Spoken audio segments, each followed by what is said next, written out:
সংস্কারের কথা এসছে রাষ্ট্রপতি শাসিত সরকার থেকে প্রধানমন্ত্রী শাসিত সরকারে বেগম খালেদা জিয়ার নেতৃত্বে গিয়েছে।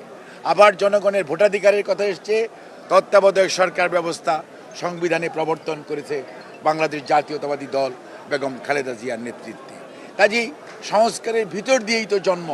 কারণ বিএনপির জন্ম যখন হয়েছে তখন বিএনপি প্রথম প্রেসিডেন্সিয়াল ফর্ম যখন ক্ষমতায় ছিল, একদলীয় শাসন ব্যবস্থা ছিল, সেখান থেকে বহুদলীয় শাসন ব্যবস্থার প্রবর্তক শহীদ রাষ্ট্রপতি জিয়াউর রহমান।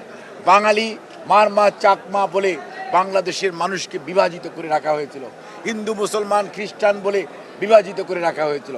সেই জাতিকে ঐক্যবদ্ধ করার যে মূল মন্ত্র বাংলাদেশি জাতীয়তাবাদ, সেই সংস্কার করেছেন শহীদ রাষ্ট্রপতি জিয়াউর রহমান।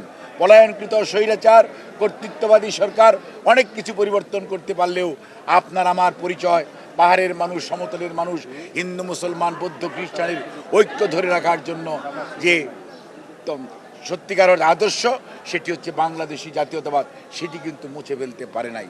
বিএনপি সবসময় সংস্কারে বিশ্বাস করে এবং সংস্কারের মাধ্যমেই আগামী দিনের প্রজন্মের যে চাহিদা, দেশের মানুষের যে চাহিদা, সেটিকে ধারণ করার দলের নাম বাংলাদেশ জাতীয়তাবাদী দল।